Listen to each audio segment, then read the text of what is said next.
Informasi berikutnya, mobil SPPG yang membawa makanan bergizi gratis atau MBG menabrak siswa SD di SDN Kalibaru 01 Cilincing, Jakarta Utara. 22 orang terluka akibat kejadian ini. Saudara, dari rekaman CCTV, saat itu para siswa sedang mengikuti kegiatan literasi di lapangan sekolah. Pagar sekolah juga dalam kondisi tertutup.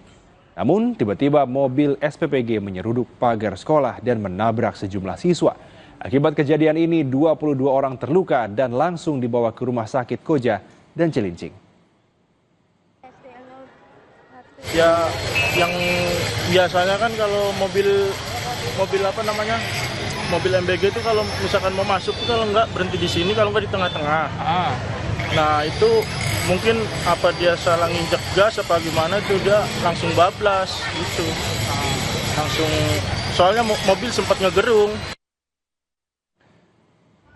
Polisi telah menangkap sopir penabrak siswa SD di Cilincing, Jakarta Utara. Dalam pengakuannya, sang sopir mengatakan mobil rencananya akan diparkir di depan gerbang sekolah.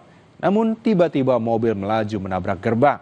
Sebelum menabrak siswa yang sedang berada di lapangan sekolah, sementara dari olah TKP dan rekaman CCTV, penyidik melihat ada perubahan kecepatan sebelum mobil MBG menabrak pagar sekolah. Udah salah, ya itu saya biasa kan kalau berhenti kan di bawah turunan tuh, nah banyak itu nggak tahu kenapa, tahu gas sendiri gitu Pak. Biasa parkir di depan gerbang gitu Pak, karena pacara lebih biasa sih gitu kan, karena pacara baru mobil baru masuk gitu. Nah makanya saya mau berhenti gitu Pak, gas Pak. Naik dong ke atas. Nggak rem tangan. Panik ya. Sisi sebelah kanan sekolah ya, sempat berhenti sebentar di pintu masuk, namun tiba-tiba terlihat seperti bertambah kecepatan. Nah ini yang kita faktor penyebab kenapa bertambah kecepatan, apakah salah injak pedal atau yang lain, ini masih kita dalami. Kepala Badan Gizi Nasional meminta maaf atas insiden mobil pembawa MBG menabrak siswa SD di Cilincing, Jakarta Utara. BGN akan mengevaluasi sistem perekrutan pegawai termasuk sopir di SPPG.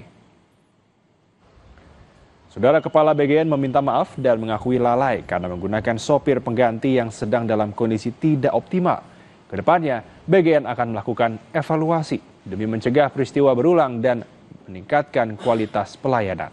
BGN akan bertanggung jawab penuh atas biaya pengobatan korban tabrakan mobil SPPG. Sesalkan, dan oleh sebab itu kami mohon maaf atas nama petugas di lapangan yang kurang cermat ketika meminta supir pengganti yang dalam keadaan kurang tidur, tidak fit, harusnya tidak dipaksakan untuk bertugas. Sudah 6 kali menggantikan sopir yang tetap, dan untuk minggu ini yang kedua, jadi kemarin dan hari ini. Cuma hari ini kelihatannya dia kurang prima karena tidurnya jam 4, bangun setengah 6, dan ini kelihatannya harus jadi catatan tersendiri.